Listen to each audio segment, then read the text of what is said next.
Religion perpetuates brainwashing. That's the only way to say it. When you take a child and you teach them from day one that they have to go to church once a week, you know what baptism is? You are making the choice for a child that can't even make up its mind yet. You see? You've already indoctrinated them into a belief system. Where does Jesus talk about infant baptism? Where does Paul or Peter or James talk about infant baptism? How about John? Where does anywhere in the Bible is infant baptism talked about? So I agree with you. You see, sir, we agree. Infant baptism is found nowhere in the Bible. Okay.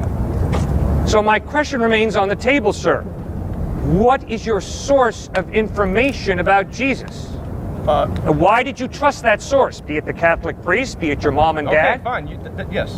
What if we say Because I Muhammad? was raised since this big to know and taught. That's why you trusted. Okay. I had to be a skeptic. I was not going to trust mom and dad and the local priest or minister to tell me the truth about Jesus. You don't trust your mom. I have to go to the eyewitness testimonies.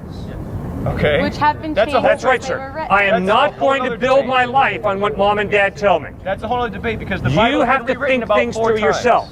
All right. Well, you just mentioned to me that the Bible has been rewritten many times, and pieces of it have been excluded and are still being found right now. So what you're saying is that your first-hand source that you're talking about has been used. King James rewrote the Bible for a reason. Okay. And before our political systems were able to control the masses, religion controlled the masses. Religion was government. All right.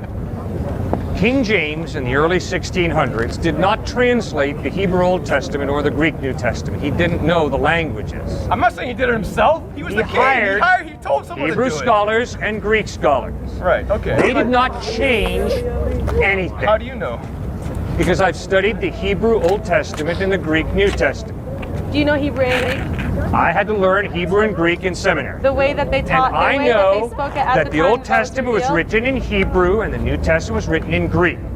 Now, you raise a great question, which is, why should we trust Matthew, Mark, Luke, and John to give us accurate historical information?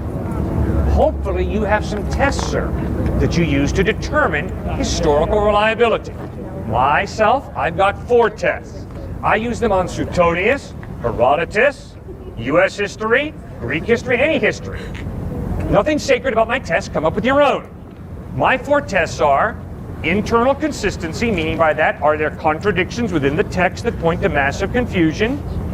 When you read Matthew, Mark, Luke, and John, you'll notice a tremendous internal consistency. No contradictions. Different perspectives? Yes. Second test, literary style. Once upon a time in the land of Nod, wink and blink and nod.